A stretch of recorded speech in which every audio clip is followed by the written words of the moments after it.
Banksy is the most well-known graffiti artist in the world, even though he's never revealed his true identity. Quirky and political, his work has satirized opposition in Palestine, hypocrisy in politics, and corporate greed in London. His spray-painted images are illegal, but still create newspaper headlines and sell for six-figure sums in galleries around the world. Which raises the question, how has the world's most famous vandal become the darling of the art scene? Well, let's look at some questions. This is what I'm trying to answer throughout this lecture. First of all, is street art the first truly democratic art form, or is it vandalism? What makes Banksy's message so powerful, and does Banksy's anonymity add to, or in fact weaken, his message? My goal here is to explore Banksy's work as a form of social consciousness, illustrating truths or beliefs that many hold but lack the ability to communicate. But let's start with street art. What is street art? Street art takes a number of different forms. In the ancient world, they had graffiti just as today, telling us who has a large or small appendage, who is a jerk, who you should vote for, and any number of other things. We find these in Pompeii, ancient Greece, ancient Egypt. We find lewd drawings like you would find on some modern day stall in a bathroom, just as much in a cave outside a major mortuary temple in Egypt. So this is an old idea, this idea of street art. But there is a definition. Street art typically, and I apologize, this is a bit of a long definition, but it's visual art created in public locations, usually unsanctioned, and executed outside of the context of traditional art. So a mural that was commissioned to go on the side of a building wouldn't necessarily be street art. Common forms of media include spray paint graffiti, stencil graffiti, wheat-pasted poster art, sticker art, street installation, and sculpture, although yarn bombing and other forms also play a role. And street art tends to be a place where people can get their ideas, their opinions out to the masses without too much of a problem, and without the limitations that we see in the gallery system and elsewhere. Now, there are various types. Here in the upper left, we have installation. The upper right, sticker art. The lower right, poster art. So this would be a poster that is attached to a wall with wheat paste. And then we have stencil art, another common form. And by the way, if you want to graffiti a lot of things with paint rapidly, stencil art is kind of the way you want to do it. Not that I'm saying, hey, go out and create street art, but go out and create street art. It's great stuff. As a teenager, Banksy began doing graffiti in his hometown of Bristol as part of the Dry Breads crew. He would eventually adopt the name Banksy to protect his identity. Choosing a tag or graffiti name was common and is common in this subculture to brand work, but also to avoid arrest. You wouldn't want to put your own name there because, well, then people know who they're looking for. But as an offshoot, you also end up creating a personal brand. This is my style, this is who I am, these are the messages that I want to get across. Basically the same thing that people do on Instant Snap, Chatagram, Twitter, and elsewhere today. Now this name, Banksy, has stuck with him since. The Bristol street artists adopted graffiti-style pseudonyms and painted in collaborative groups or crews. And in Bristol, these collaborative crews of graffiti artists or street artists would be really common, whereas in other places in the world, such as in the United States, oftentimes this sort of tagging might be a more individual pursuit. Here we have teams of people who are trying to outdo one another. It creates a competitive artistic environment. His earliest influence was musician and graffiti artist 3D, who's one of the pioneers who brought freehand, spray can style graffiti writing to the UK from the New York subway system. So as we get into the mid-90s, we start to see early influences in Banksy's life. Of course, his style continues to develop, and it will be influenced by a French graffiti artist by the name of Blek le Rat, who has a particular visual style and political messaging, and this is going to be key to the development of Banksy. Now, rather than using a freehand painting style like many graffiti writers at the time, Blek uses stencils to create images.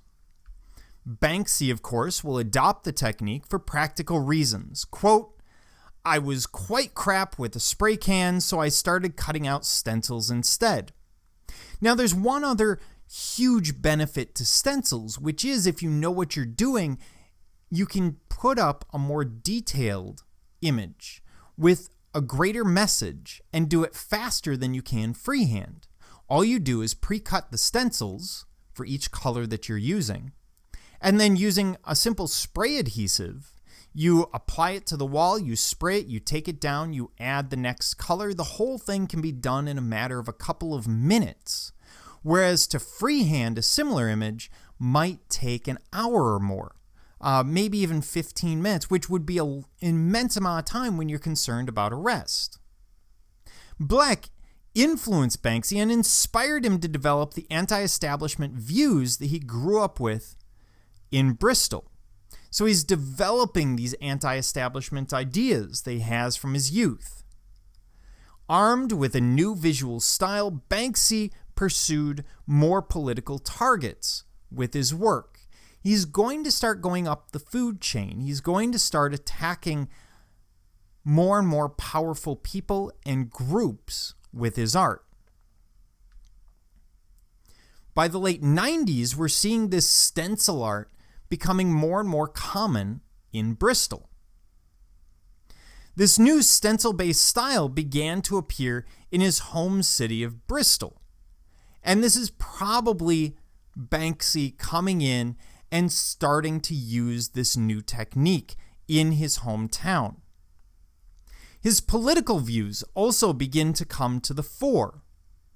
Witty and subversive, these new Banksy works targeted political hypocrisy and social injustice. For example, here we see the mild, mild West, and he's criticizing in many ways the ways that people today are protesting, that they aren't really doing the sorts of things that are highly effective, that we saw work so well in the 1960s, that we've seen work so well elsewhere. Instead, people today tend to post on Facebook because they believe in something rather than walking the streets. He's kind of getting at some of those deeper ideas, and that's the key to Banksy, is those deeper ideas. You can sit in front of it, you can look at it, you can get an instant message, or you can start picking up on the nuance. In a 2001 Herald Scotland interview, he summed it up, quote, "There's a side of my work that wants to crush the whole system, leaving a trail of the blue and lifeless corpses of judges and coppers in my wake, dragging the city to its knees as it screams my name. Then there is the other, darker side." There's always a darkness to Banksy's work. This is gallows humor. This is someone who is watching the world burn around him and poking fun. He's not panicked about it. He's trying to get us to pay attention to it. And we see that here, the idea of graffiti and whether or not graffiti is actually art. The mild, mild West, which we looked at a minute ago. The idea of eavesdroppers looking out but not paying attention to what's inside.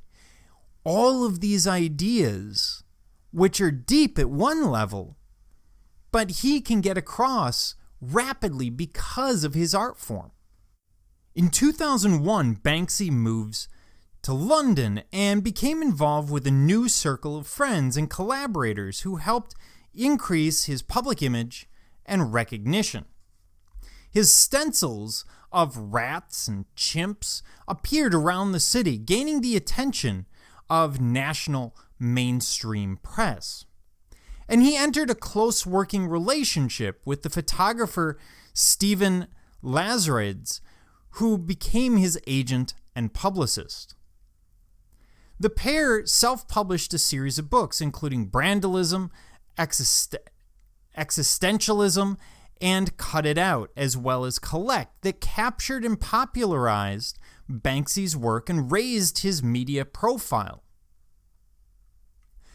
By the time we get to 2001, we start looking at this idea of vandalism. While in London, Banksy hones his political ideas, particularly his views on globalization and corporate greed, which became more evident in his work. At the heart of his newer pieces was the idea of vandalism, which is a combination of brand and vandalism, borrowed from the US punk scene.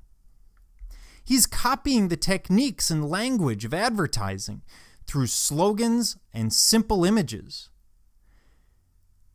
Thus, Banksy's work appeared in clever public locations and attacked brands from Tesco to Nike. Now, this is what makes it powerful. When we look at Banksy's work, he's adopting the language of advertising, and the entire point of visual advertising, so billboards and signs and such, is that you can get the message in the couple of seconds that you're looking at it. There is no slow burn. No one looks at the McDonald's symbol and goes, I wonder why it's two golden arches. No, you go, hey, I kind of want French fries. So that's what he's doing. He's giving us a couple of different levels.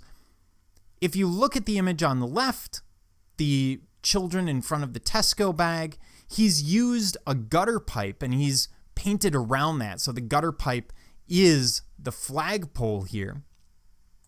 And we have the children who seem to be pledging allegiance to a brand. And you sit there and you go, well, that's ridiculous. Children don't do that. Yes, they do. We do it all the time. Cereal advertising, toy advertising, etc., etc. Watch Ryan's Mystery Playdate or whatever else, and you will suddenly see advertisements for everything from fancy unicorns to, the latest sugar craze. But the thing is, you can look at this and immediately get the message in under 5 seconds, or you can look at it deeper and start picking out the nuance, that it's actually the children who are doing it themselves because of the advertising.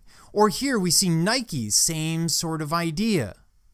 Look, I want to be like Jordan. He's wearing the Jordan shoes, the Air Jordans. He's trying to be this thing. And by using this very simple, basic visual language, he gets across the message rapidly.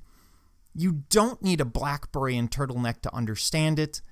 It becomes democratic and it becomes powerful because of the simplicity in the symbolism. Each new work became a newsworthy event, and the myth of Banksy as a masked, anonymous Robin Hood type character, poking fun at the powers that be, began to emerge. Now, this is where anonymity starts to become important, because he could be anything. He could be a multimillionaire. He could be a homeless person. He could be a bunch of people or one person or a man or a woman. We don't know. We make assumptions, but part of what makes him powerful is the fact that we don't know who he is, and therefore he doesn't have to worry about his own reputation or what he attacks or who he attacks or any kind of retribution. It doesn't matter. No one knows who he is. So the anonymity actually works for him. It also gives him a sense of credibility because he's, at least from the outside, when we look at it, leaving aside the logic for the moment, from the outside we go, well, he's painting on the side of a building, so he's not really looking for profit, is he? It's not all about dollars or pounds in this case. Instead, what he's doing is putting out a an image, an idea, without any monetary gain. Now, of course, we know logically there must be monetary gain. He must be doing it for something. There must be money coming in. He has to live. He has to eat. And the books and other things are probably making him a fortune. But that's not what you think of when you look at Banksy. So let's start by looking at one of his very famous pieces. In this case, a very powerful piece looking at capitalist ideas known as Napalm Girl. What he's done is he's taken a pre-existing image, in this case, an iconic photograph from Vietnam in 1972 of a girl, Kim Phuc, fleeing from a napalm attack on her village. The original photograph was taken by an Associated Press photographer by the name of Nick Ute, and has developed into a shorthand for the atrocities of the Vietnam War. For those of you that aren't aware, to give you some context, here we see children running from a village that has just been attacked by napalm. The reason the girl in the middle is nude or naked in this case, is because her clothes have burned off. If you look her up as an adult, you can see the burns covering a huge quantity of her body. Her skin is sloughing off. In fact, if you look at her arm, you can see the discoloration of the skin where she's going to deglove that hand. Things are going to get much worse before they get better for her. But this is a very shocking and powerful image. This is one of those images that is credited with ending the Vietnam War. So, what does Banksy do with it? He takes it and isolates the image of the horror-stricken girl and flanks her with Mickey Mouse and Ronald McDonald. Now, these two are, of course, instantly recognizable. These are these happy, smiling characters, which, when juxtaposed with the image of Napalm Girl, gives the image a very twisted and sinister feel. Both Mickey Mouse and Ronald McDonald are two family-friendly faces of American capitalism, right? Of course, this is the same country that will drop napalm bombs on Vietnamese villagers. Banksy's work then becomes a critique not just of America, but also of capitalism. The girl's horror-stricken face is juxtaposed against the two characters' big, bright smiles. And here's the thing about this piece. Let's put it in, current terms. As I record this now, we are in the middle of week 4 of the quarantine for coronavirus. It is currently the middle of April 2020. And one of the things that we're already being told is, hey, when this lifts, when this is done, go out and shop, go out and support the economy. We're not being told, hey, take time to mourn grandma. Take time to come to terms with what you've just lived through, with the history you've just lived through. No, go out and shop. 2001, the same thing happens following 9/11. We're told, go out and shop, go out and spend money. That's how we're going to fix things. And Banksy's saying, is this really fixing anything? Are Mickey Mouse and Ronald McDonald really helping this girl? Or is this the strange juxtaposition which is American capitalism today? In this simple image, Banksy shows both the fun, carefree facade of American culture and the reality that America has a very dark underbelly, which drops bombs on people and both commercializes and glamorizes war. Banksy once stated that the greatest crime in the world are not those committed by people breaking the rules, but by people following the rules. It's people following orders, dropping bombs and massacring villages. So what makes this image so powerful? Well, just like many of his others, this image is immediately recognizable. If you are familiar with that image from Vietnam, you know immediately what's going on. If you're not, your reading might be a little different, but you definitely get the juxtaposition. You understand who Ronald McDonald is, everyone understands who Mickey Mouse is. And it's this simplicity that is key to it.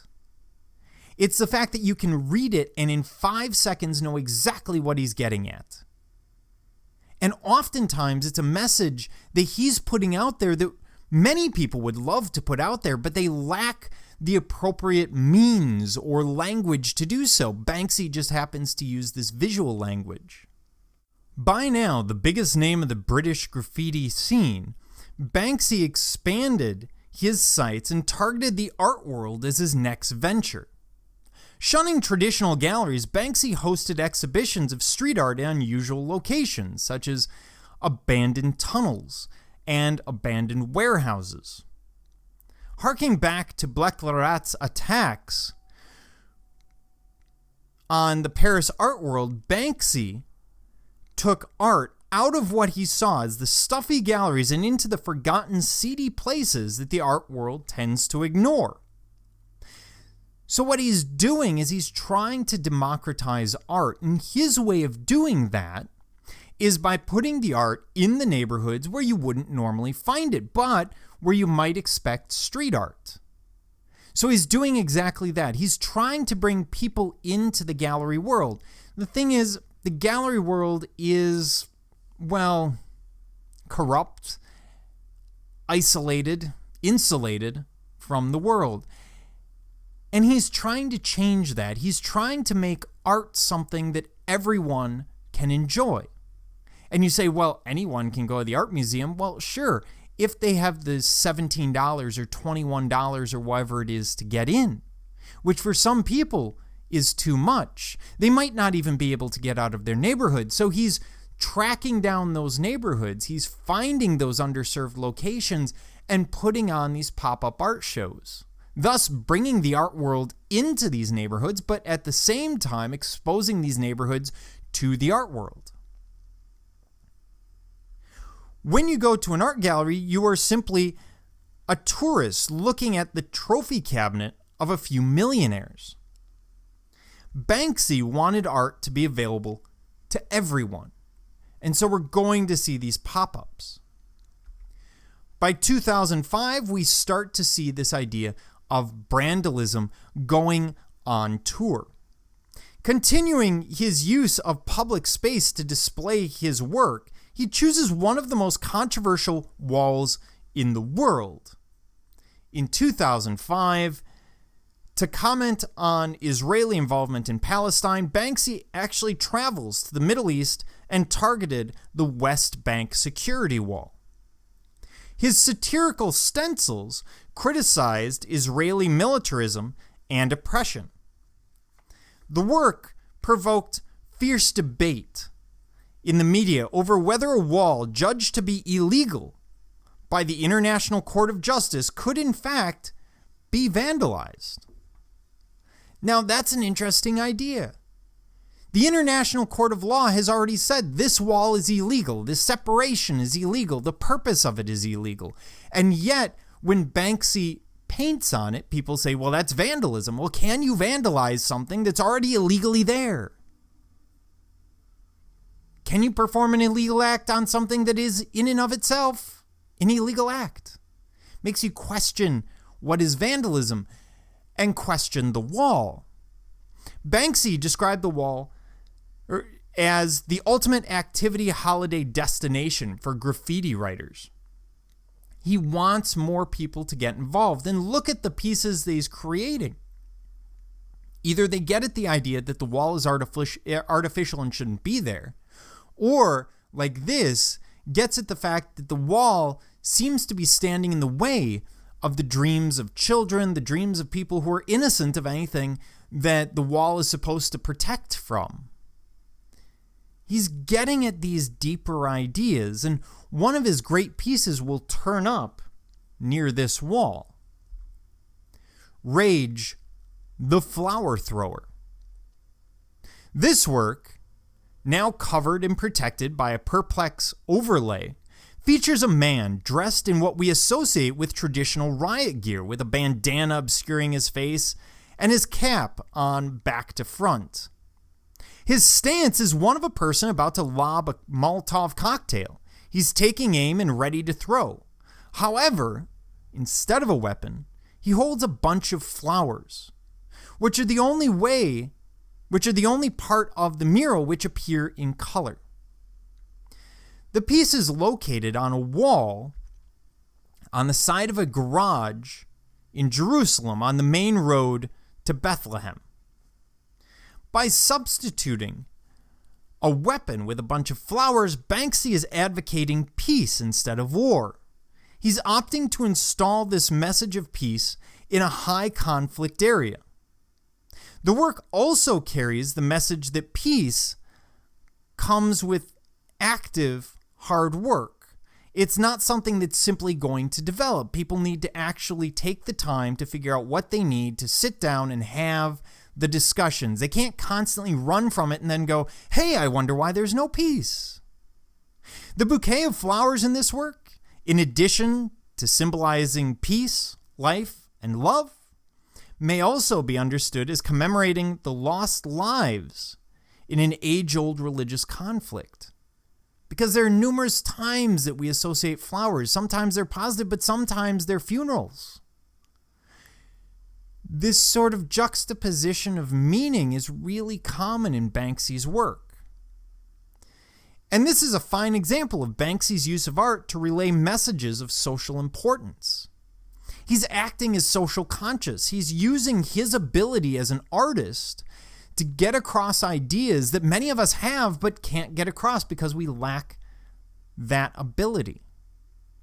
So that makes Banksy that much more important. Artists like him become that much more important. The difference here is, unlike the 19th century when we see similar art trying to be social conscious, in this case, instead of oil paintings, we're seeing it in street art. The terminology is much simpler. It's not aimed at the middle class and higher. It becomes more democratic. That's kind of the beauty of Banksy here. By the mid-2000s, Banksy was becoming a celebrity, and his work was selling for huge amounts of money. By 2008, the global financial crash, a Banksy vandalized version of a Damien Hirst painting will sell for over $1.8 million. This is that painting. This is a Damien Hirst dot painting that will be painted over by Banksy, thus adding the cachet of Damien Hirst to the collectability of Banksy, creating sort of a super work. High-profile art collectors and celebrities will spend thousands to own a Banksy. Among the rich and famous, we see designer Paul Smith, Brad Pitt, and Angelina Jolie are known to be Banksy collectors. After claiming that his success meant that he had sold out, Banksy said, quote, "I love the way that capitalism finds a place even for its enemies. It's a boom time in the discontent industry." Which brings us to an interesting chapter in Banksy's life, this 2009 art versus graffiti issue where Banksy takes on King Robbo, or King Robbo takes on Banksy. It's, well, tricky. So, not everyone is happy with Banksy's popularity when he became involved in a public row with another graffiti writer called King Robbo. In 1985, King Robbo, a very well-known street artist at the time, creates this piece. Now, we can see that it had been there for a while. This is under a bridge. And by 2006, it looks like this. Well, the problem is, Banksy will paint over a work by King Robbo, like this. In December 2009, Banksy creates this image, where he makes it appear as if the King Robbo art is being taken down. Painting over the work of a fellow graffiti writer was seen as unforgivable, and Robbo's crew responded by defacing the work. A tit-for-tat war ensues, even continuing after Robbo's untimely death. And so here we see Christmas 2009. King Robbo's crew comes back and retags it. January 2010, we see Banksy turn up again. Oh, it's been altered again and returned to its original state, again within the same month. So we're talking a few days in between these images being altered. By July, we see this image where it's painting over the entire scene and criticizing Banksy's career. Banksy strikes again, or we believe that Banksy strikes again in 2011 with the creation of this image, although it's a little unclear who creates this. But with his untimely demise, Banksy comes back and creates an ode to King Robbo after his untimely death. Robbo's largely urban, underground, and working class team saw Banksy as a mainstream middle-class imposter, someone who didn't belong in the art scene, someone who had sold out. And how many times have we heard that? Someone finds success and suddenly they're a sellout. Suddenly there's something wrong with them because they found success. It's kind of this odd cognitive dissonance that we hold for the people around us. So by April 2014, we're starting to deal with the question of ownership. Banksy's work was now so popular that councils are basically sort of local government, began to see them not as annoying vandalism, but as money-spinning opportunity. And we see a Banksy called Mobile Lovers, which will appear on the door of a cash-strapped Bristol Boys Club. The story is, I'm going to back up here for a moment. The story is that Banksy hears a news story one evening about this boys club, sort of like a boys and girls club in the United States, that is strapped for cash, that may have to close its doors. That night, we are told, Banksy comes by, finds the one piece of the wall around the building, this plywood plug for the door, and paints a mural on it. And the idea is he's painting a mural, he knows what it's going to be worth, and it will help the boys club. However, a row breaks out with the council because the local government actually claims ownership. Since they own the property, the boys club leases from them. So there's this big row back and forth. Banksy eventually will intervene when he writes to the club to support their claim. And the club later sold the door for £400,000, which will save it from closure. His art can now cause tension when it appears in communities, as locals see them as gifts to their area. But then there's the question of who gets to profit from these Banksies. And we see situations arise where we see art collectors who will try and chip pieces out of walls. We've seen auctions held for Banksy works by people who don't own the building. So it's unclear how they're going to actually get the Banksy work to the buyer in the first place. We have all sorts of legal ramifications. For example, in this case, if the paint were to peel off the wall, is the Banksy that's on the paint that was on the building now part of the building? Does the owner have the right to pick up those pieces and put it back together? Or does it just become more trash on the ground like any other peeled paint and anyone can pick it up that wants? What happens if someone comes by and actually manages to peel it off without damaging the building, but only damaging the paint? Are they creating an act of vandalism by removing the vandalism? Or are they cleaning it? Lots of legal issues because we're kind of dealing with salvage law here rather than any kind of law that you would be regularly familiar with. But let's go back and look at Mobile Lovers. This specific piece of artwork, Mobile Lovers, created in April of 2014 in Banksy's hometown of Bristol, conveys the message of the importance of living in the moment. In today's society, people are consumed by technology and living their lives through their phones. However, living through a phone deprives a person of making real-life connections to any of the people around them. You've all seen this. You've all seen the roommate who can't hold a conversation because they're constantly looking at their Facebook. You've all known someone who ignores life happening around them because their phone is open to Insta-Snap a Chatagram or whatever else. This piece of art was influenced by this overpowering use of technology. Banksy feels that people are spending too much time on their phones and social media and not enough time living in the moment with people they genuinely care about. The couple in the artwork are acting as if they're paying attention to each other, but in fact their attention is focused solely on their phones. Growing up in this time of new social media and the technology era, I understand the effect that technology has on people. Ultimately, people are spending more time talking through phone than face-to-face. So they're not actually creating connections with other people, at least not in the classical sense.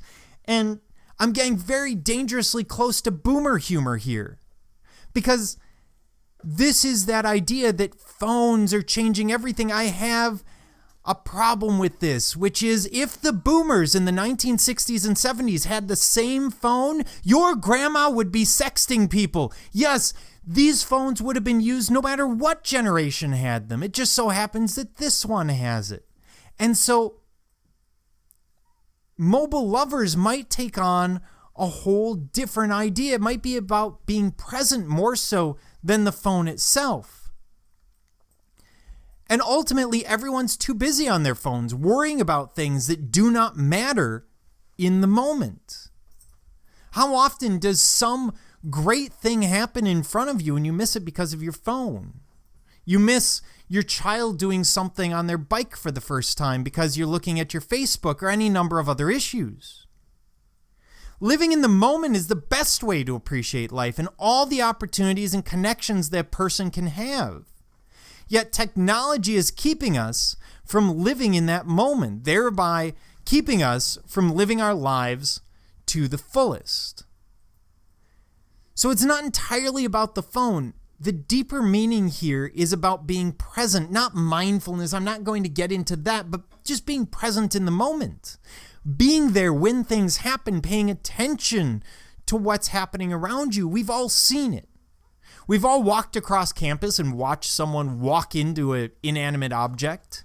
We've all been there and tried to hold a conversation with someone who's more interested in this little plastic rectangle than they are in our own conversation.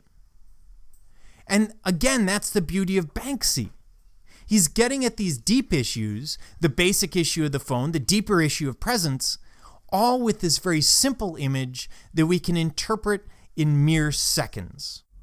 In 2015, Europe and the United States were in the middle of an immigrant crisis, primarily due to the issues going on in Syria and the Middle East at the time. And what you're looking at, the image that you're looking at, is an image of the Jungle, which was an immigrant camp in Calais, France, in the summer of 2015. Now, in June of 2015, as you can see from the smaller inset image at the lower left, it was a fairly small camp. These were people who were trying to make their way into Great Britain. By about September, October, suddenly this is a massive camp. And by the way, the Jungle has been bulldozed on multiple occasions since this image was taken. So a lot of this is no longer there. The reason we're looking at it is this work. Now, Banksy will visit the Jungle in 2015. Of course, he is there to deal with this immigrant crisis. And in this artwork, his response to the crisis, he shows Steve Jobs, the son of a Syrian migrant, carrying an early Apple computer and a bin bag of possessions. The work was intended to draw attention to the benefits of migration. In a rare statement, Banksy said, "We're often led to believe migration is a drain on the country's resources, but Steve Jobs was the son of a Syrian migrant." Quote, "Apple is the most profitable company. It pays over $7 billion a year in taxes and only exists because they allowed a young man from Syria into the country. The work is painted on a concrete bridge in the camp and shows Steve Jobs in his trademark black turtleneck and glasses. He appears to be carrying a bin bag full of his possessions as if he were a migrant.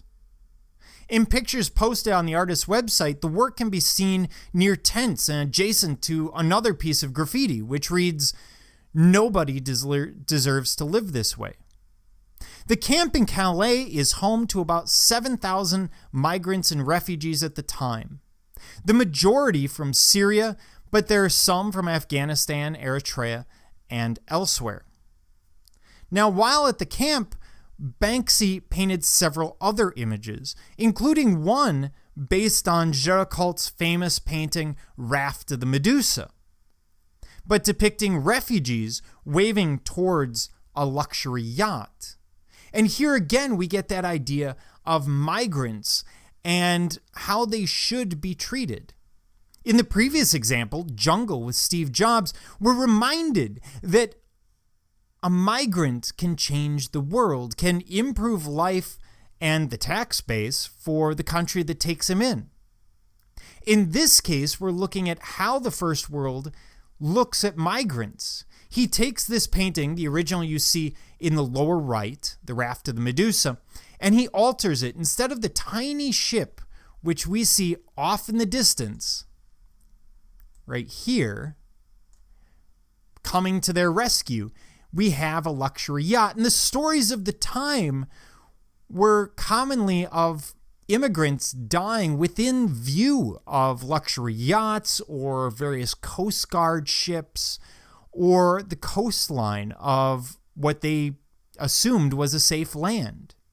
And we see here this luxury yacht isn't turning to help the immigrants, it's just passing by.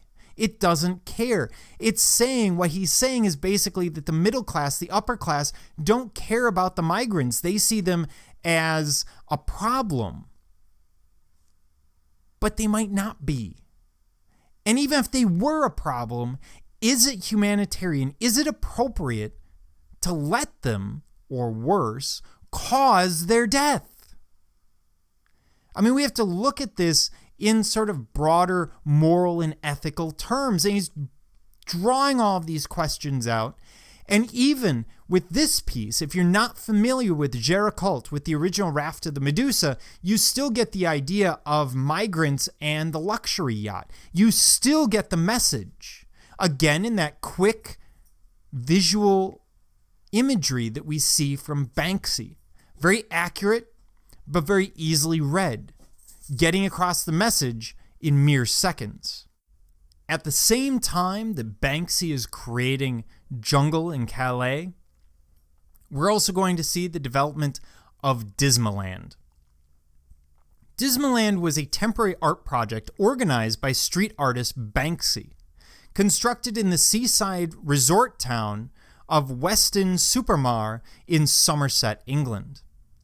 Prepared in secret, the pop-up exhibition was a sinister twist on Disneyland that opened during the weekend of 21 August 2015 and closed permanently on the 27th of September 2015, 36 days later.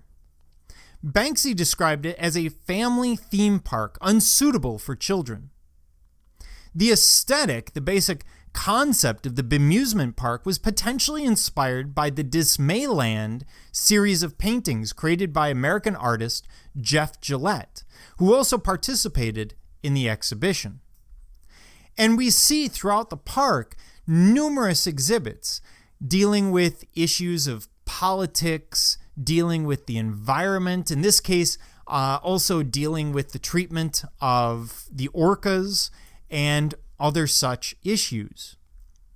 Banksy actually created 10 new works and funded the construction of the exhibition himself. Here we see the migrant boats, which in theory was one of those exhibitions or one of those pieces where you would put in quarters and then you could steer the migrant boat. But in reality, you put in your quarters, you couldn't steer the boat. It just kind of went wherever, giving you a sense of lack of control, just as most of us have no control over what happens in the migrant crisis. We're not there on the front line. We don't have the resources to provide for them. That's the government's duty, or our duty to pressure the government into. The show featured 58 artists, and Banksy creates a number of works himself.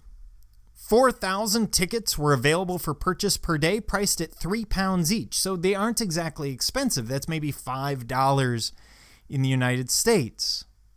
And all of these pieces had a message. Here, the juxtaposition of this police riot van and the water slide. Here, the idea of Cinderella having died and the paparazzi taking photos, but no one actually offering assistance, harkening back to the death of Princess Diana in 1997 under similar circumstances. All of these juxtapositions, the castle in the background, it leads you to wonder, again, just like with Napalm Girl, the role of capitalism. And he's trying to pull away that curtain to show us what's happening in the background. That the world is not as spectacular as McDonald's or Disneyland or anyone else would want you to believe. He's getting at those deeper truths, and doing so through installation art in this case. Interestingly, he actually donated the wood and other structural elements once the Dismayland installation was taken down. It will all be given to the jungle at Calais to help build shelters. So let's start wrapping up this material on Banksy. At the beginning of this entire lecture, I had a couple of questions. I want to answer them now based on what we've been dealing with. So first, is street art the first truly democratic art form, or is it vandalism? And there's a lot of nuance here. I wish there were a line that I could tell you, well, on this side we have Banksy, and on that side, somewhere on the far end, you have a 12-year-old with a Sharpie, and at this point it becomes street art. But it tends to be a very individual choice, a very nuanced choice. It also comes down sometimes to something as simple as ownership. Is it your building or is it the neighbor's? Yours, it might be vandalism. Theirs, it might be art.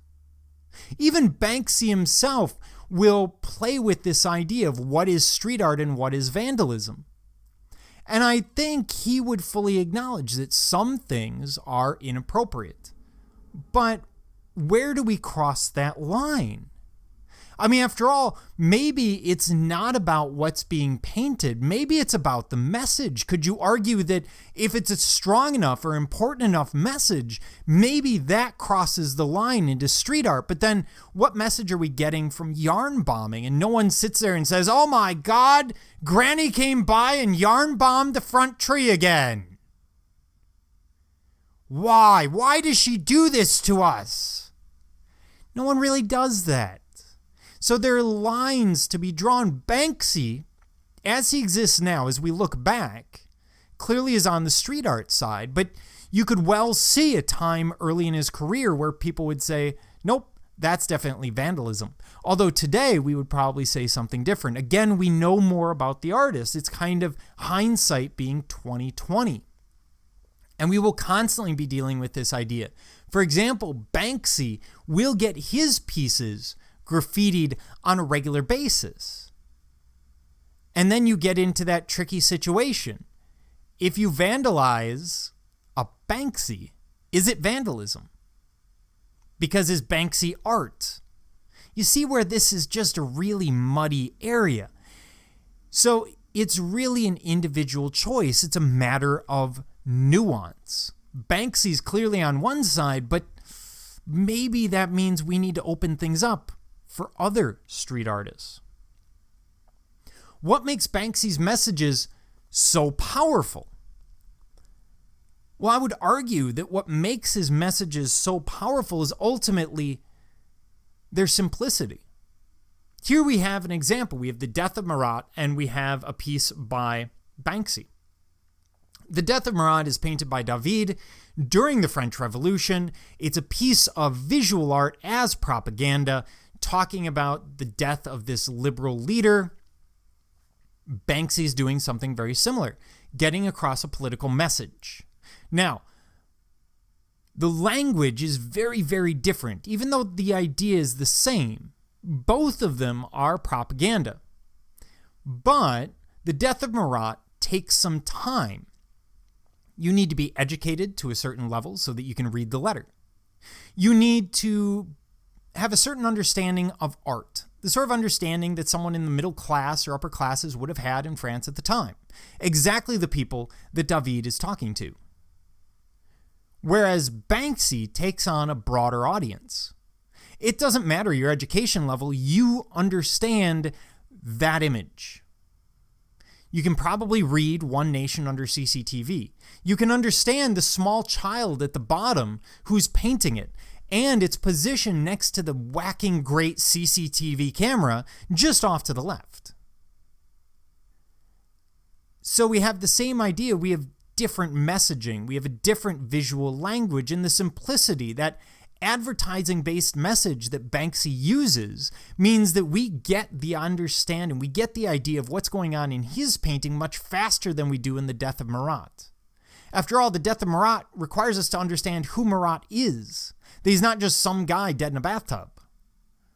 So that's part of the beauty of Banksy, using that advertising-based messaging, that symbol-based messaging that you can read in seconds. This is a refined Banksy. It's a completed work. It's an oil on canvas. It took just as much time as the death of Marat, in case you're thinking, well, the simplicity comes from working very quickly. And yet we can still get the message immediately. Within 5 seconds of looking at this, you know what it's about.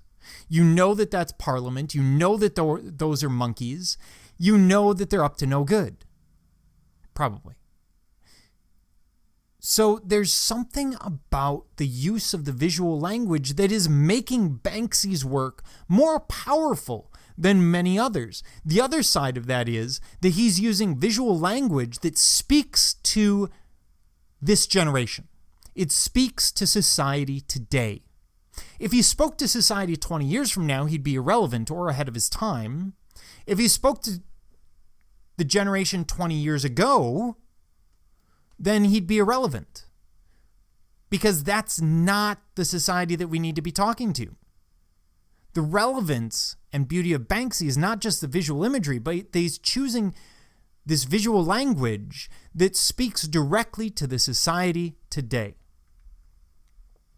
Does Banksy's anonymity add to or weaken his message? Well, this is an interesting idea. As I brought up before, we look at him as some kind of Robin Hood. We know in the back of our minds that Banksy is probably pretty well off.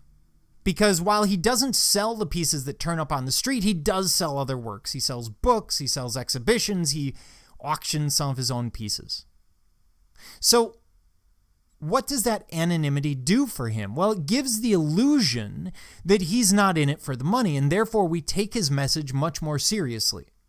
Just like we would take a politician's message more seriously if we knew that they didn't get any money or any kind of involvement from outside groups. It would be a different world. And so we get that illusion with Banksy. We don't know who's backing him. We don't know what party he belongs to. We don't know what sort of lifestyle he has. And if we looked at Banksy and we knew that he was worth millions, maybe we would look at these differently. He wouldn't be able to speak to the lower classes, to the working class or the middle class in quite the same way, because they would be looking at him going, well, you're a millionaire. Why are you talking to me? What do you possibly know about my life? So it gives him a sense of credibility. He needs to maintain that anonymity. Or at least I would argue that if Banksy's actual personal information ever got out there in a credible way, if we ever really knew who Banksy was, it would actually weaken his art. Because then it's not some anonymous person speaking to me. Now it's that person. And that person has all sorts of ghosts and skeletons in their closet, because everyone does. And so anonymity is key to Banksy. If it weren't for that anonymity, he simply wouldn't have the voice that he does to give us those simple visual images that are so powerful and present them in that very democratic street art form.